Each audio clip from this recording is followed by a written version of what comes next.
Shalom, saudaraku yang dikasihi Tuhan Yesus Kristus. Tanggal 24 Mei 2022, saya akan menyampaikan pesan pendek firman Tuhan hari ini, yaitu mengenai hutang. Saudaraku, hutang dalam kaitannya dengan pelayanan, kemudian hutang dalam kaitannya dengan hidup bermasyarakat.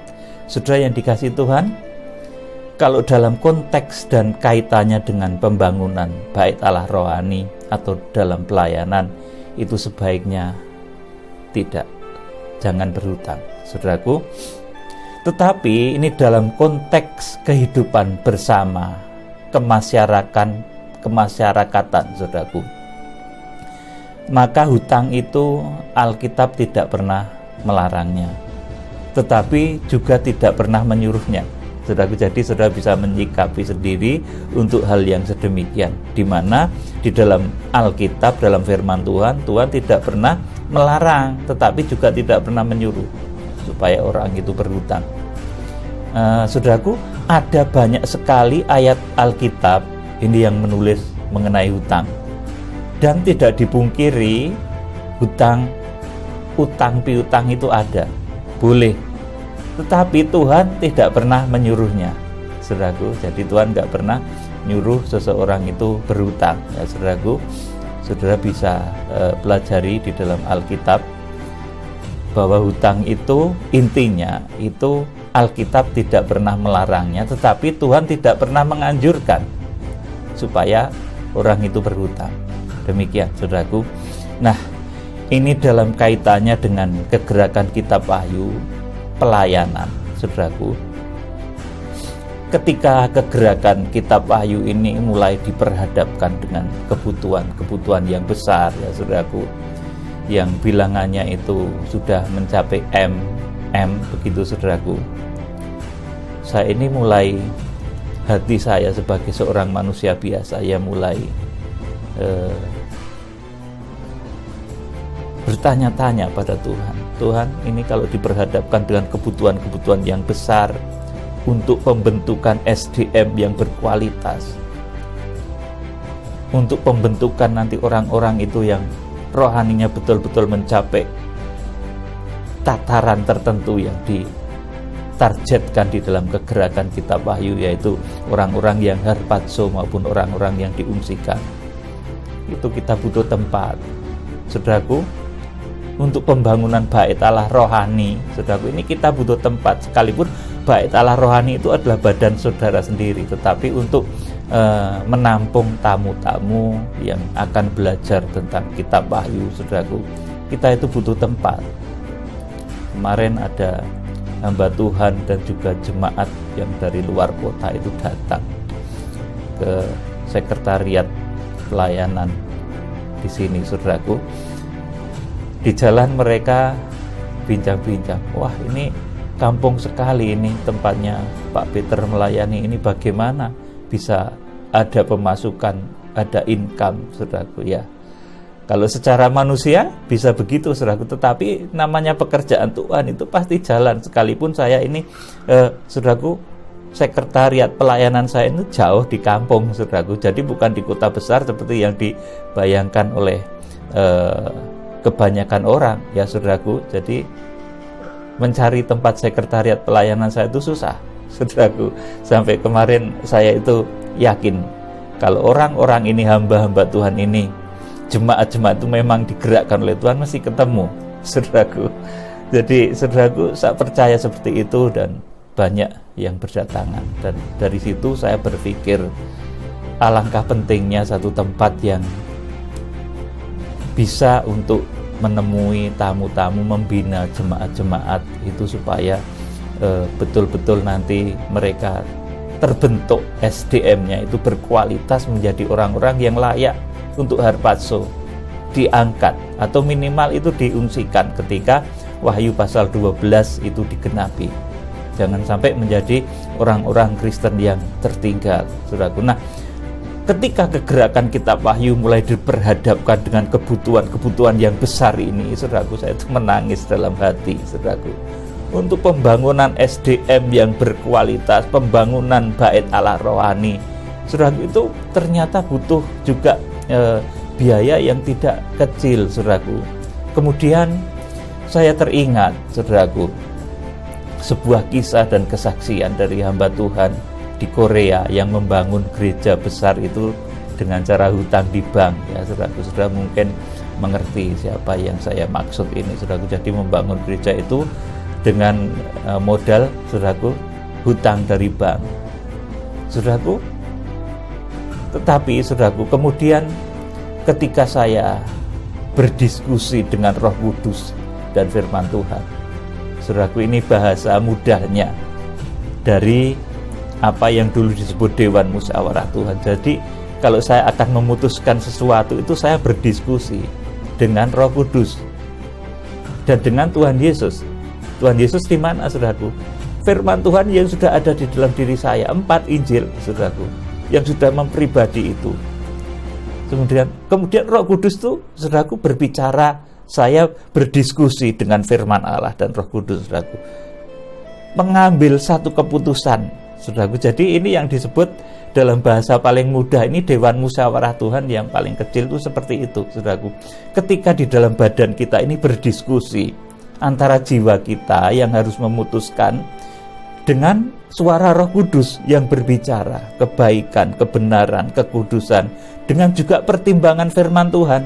Firman Tuhan ini, saudaraku, siapa? Ini Yesus, saudaraku. Dia yang duduk di tahta, saudaraku. Jadi ketika saya berunding, bermusyawarah ini, saudaraku, ini bahasa kerennya itu Dewan Musyawarah Tuhan. Tetapi kepada saudara saya persederhana supaya saudara itu ngerti. Ketika saya berunding dengan Roh Kudus dan firman Allah, ini dahulu bahasa kerennya itu Dewan Musyawarah Tuhan, gitu loh, saudaraku.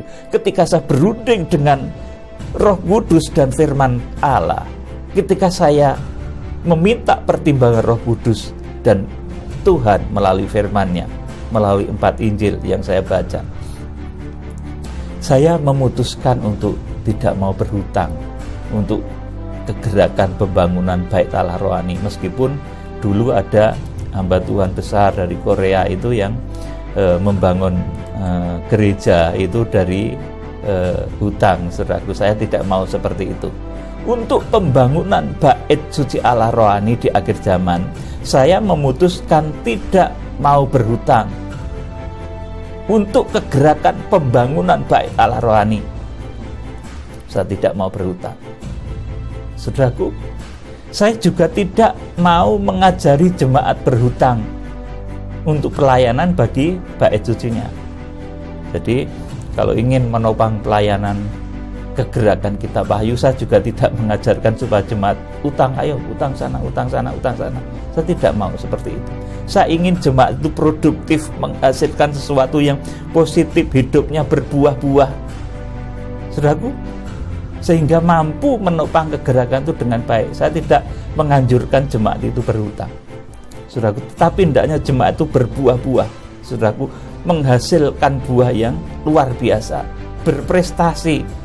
Jangan sampai menjadi orang-orang yang terlilit hutang, saudaraku. Itu usahakan seperti itu. Kalau saudara mengikuti kegerakan Kitab Wahyu, berusahalah untuk saudaraku menjauhi dari hal-hal yang membuat pikiran saudara itu tersita, termasuk di dalamnya adalah berhutang. Hutang itu nggak enak, saudaraku. Saya itu juga pernah punya hutang, saudaraku. Tapi puji Tuhan, Tuhan sudah entaskan dari beban-beban hutang. Beban utang itu gak enak loh, saudaraku, kayak orang punya dosa gitu. Tiap hari kita bekerja, melayani, tiap hari kita mengumpulkan segala sesuatu, tapi nanti pada tanggal sekian, saudaraku, apa yang kita kumpulkan itu harus diserahkan pada yang mengutangi kita itu. Ya itu memang kewajiban, saudaraku. Tetapi sebaiknya kalau saudara sudah dipermuliakan Tuhan, saudara sebaiknya mulai belajar untuk menghindari hutang, karena itu untuk pertumbuhan rohani saudara menjadi kurang baik. Sekalipun seperti tadi saya sampaikan di dalam seluruh Alkitab ini, saudaraku, ini hutang itu memang ada, utang piutang itu ada.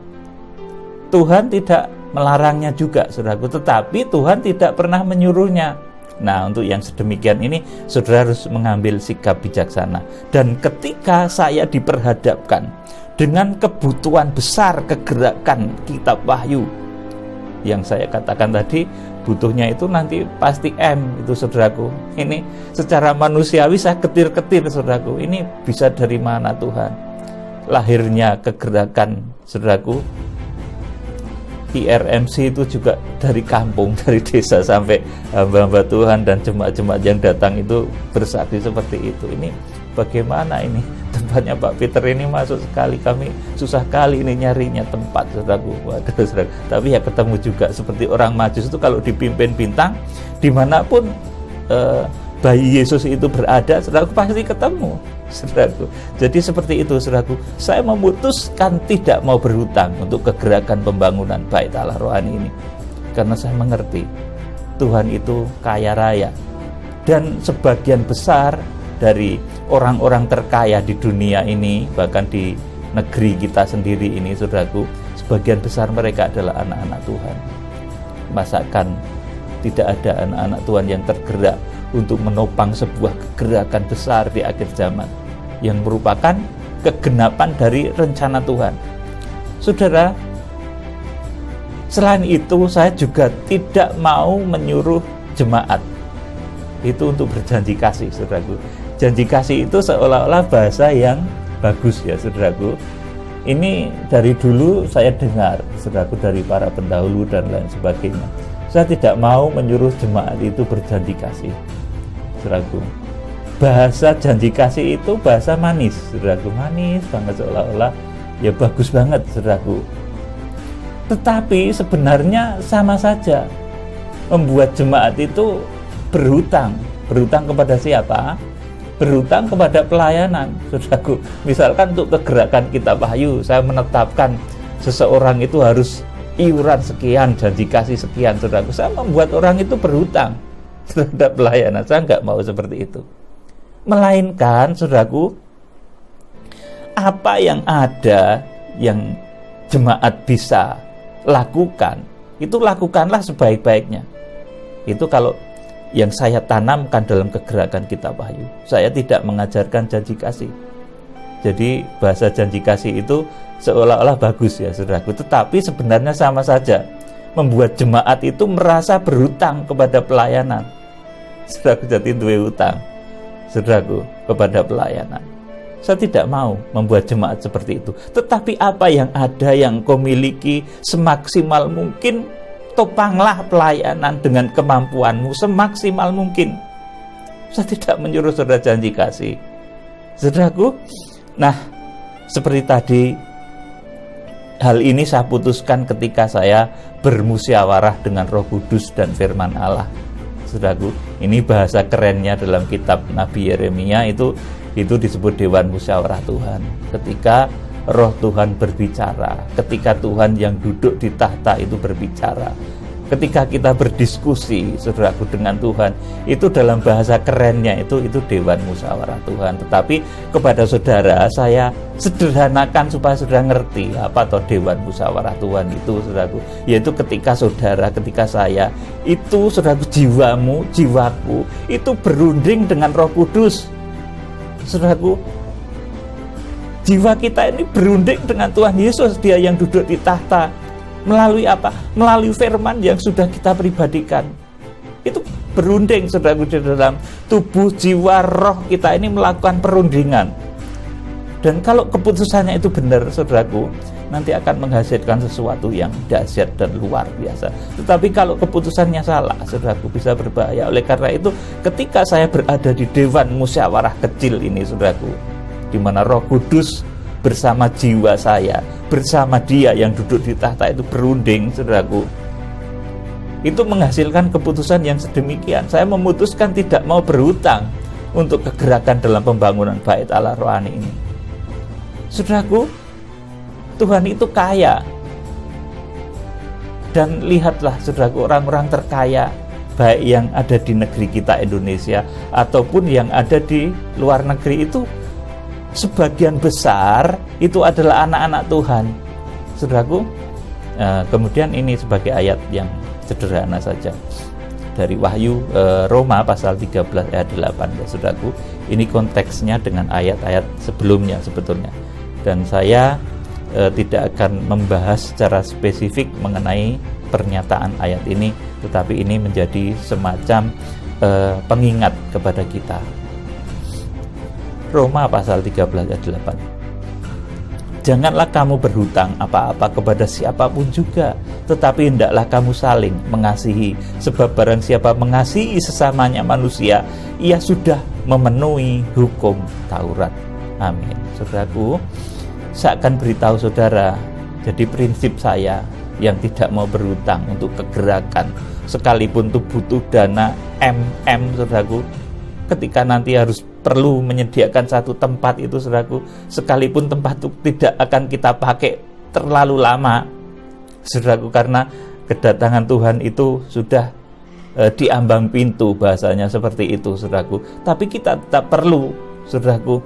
Nah, ini, saudaraku, untuk pembangunan bait Allah rohani, pembangunan SDM di akhir zaman yang berkualitas sampai betul-betul membentuk jemaat yang bisa terbang diangkat harpazo, saudaraku.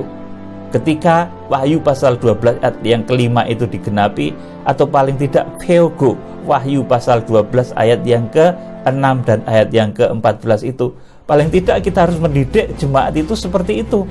Sekalipun nanti otomatis akan terbentuk juga jemaat yang kanak-kanak rohani, karena itu sudah hukum pasti.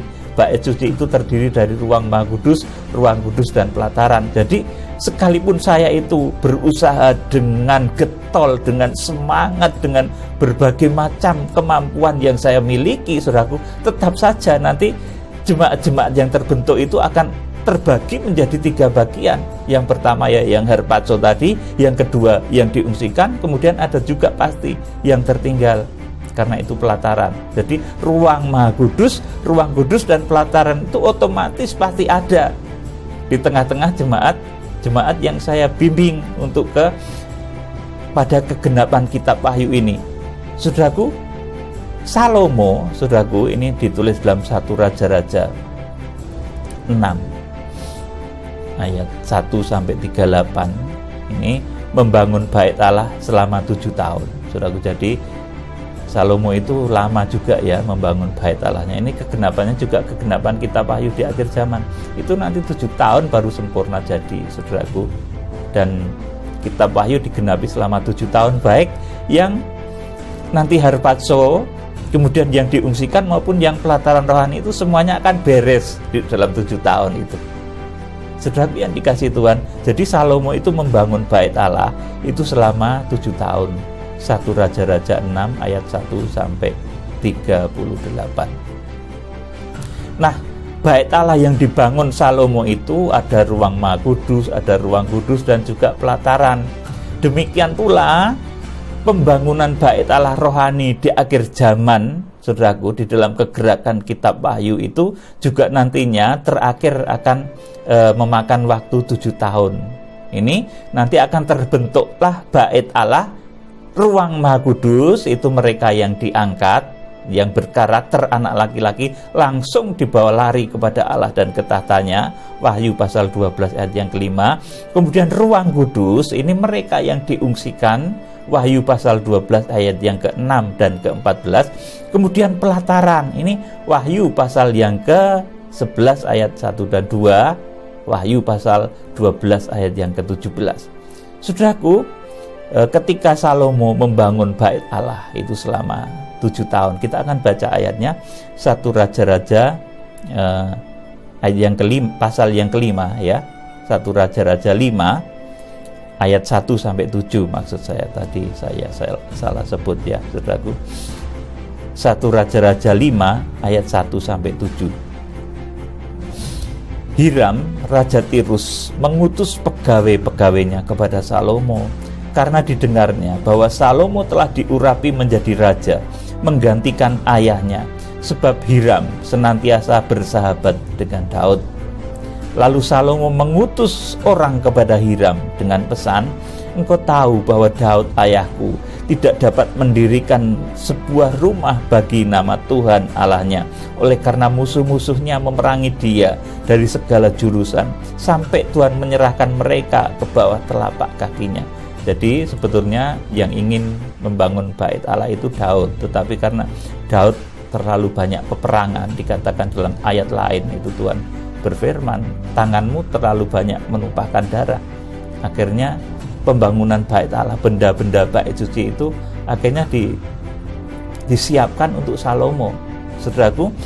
Kemudian saudaraku, ayat yang keempat, tetapi sekarang Tuhan Allahku telah mengaruniakan keamanan kepadaku di mana-mana.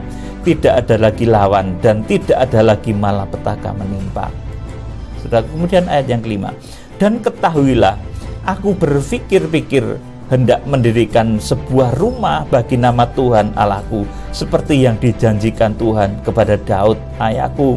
Demikian anakmu yang hendak kududukkan nanti di atas tahtamu menggantikan engkau, dialah yang akan mendirikan rumah itu bagi namaku. Amin. Saudaraku, jadi yang dipercaya untuk membangun bait Allah itu ternyata Salomo. Sebetulnya kerinduannya dahulu itu Daud, saudaraku, tapi karena Daud banyak menumpahkan darah, banyak peperangan dilakukannya, akhirnya yang dipercaya untuk membangun, mempersiapkan benda-benda bait Allah itu adalah Salomo, anaknya.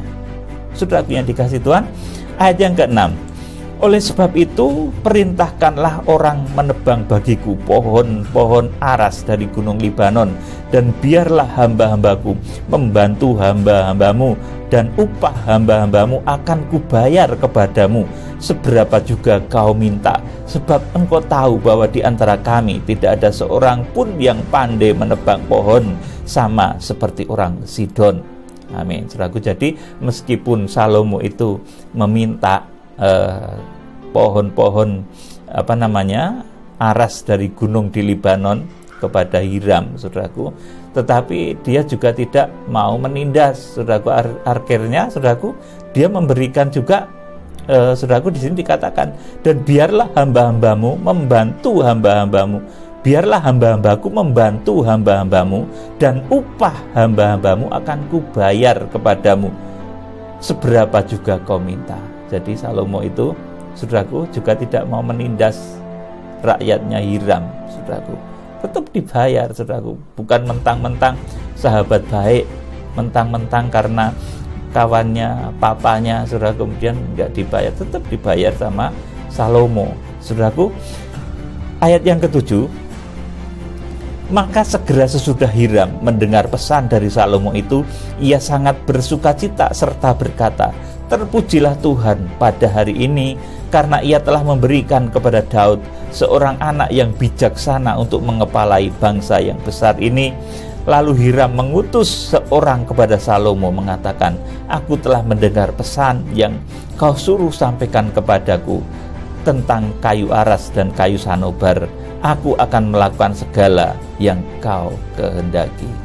Amin. Saudaraku, jadi ketika Salomo membangun bait Allah ini, saudaraku, yang ditulis di dalam raja-raja tadi, saudaraku, itu dibangun selama 7 tahun, ya saudaraku. Itu nanti menunjuk kepada kegenapan kitab Wahyu. Itu nanti baik ruang Maha Kudus, kemudian ruang kudus dan pelataran itu akan jadi di dalam 7 tahun terakhir itu, saudaraku. Dan pelataran itu nanti terakhir bikinnya, saudaraku.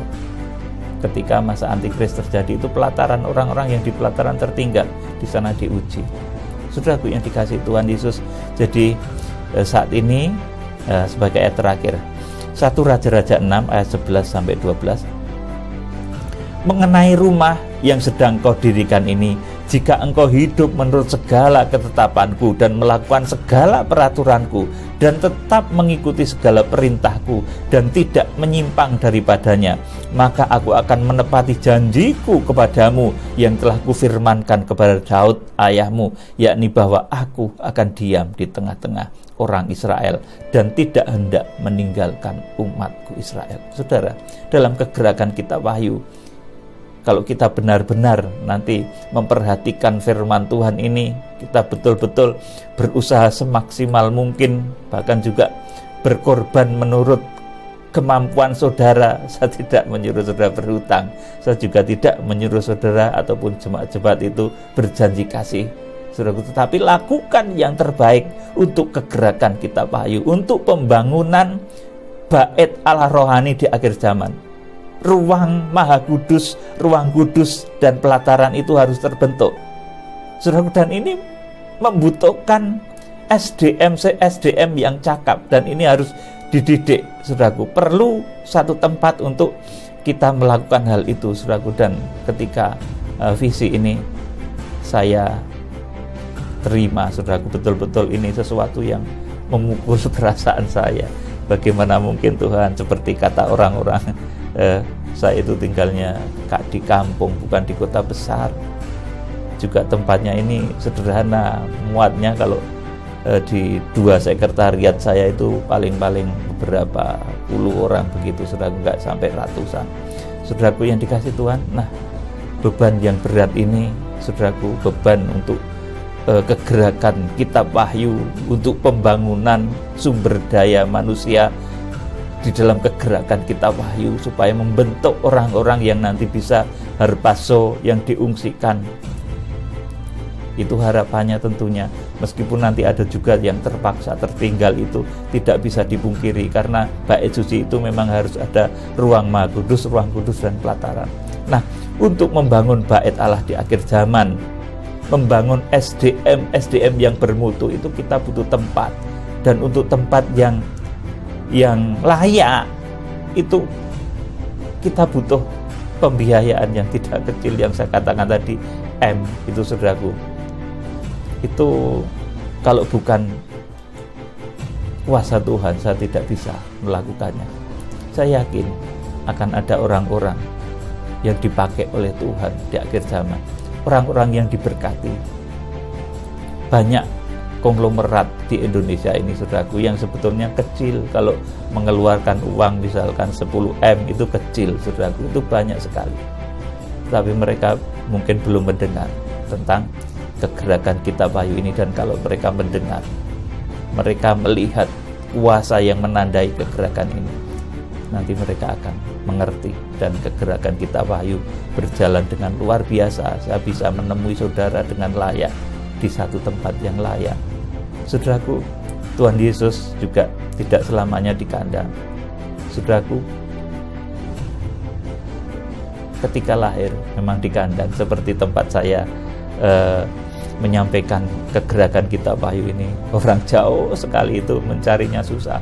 Wah, susah amat nih tempat Pak Peter ini, sekretariatnya.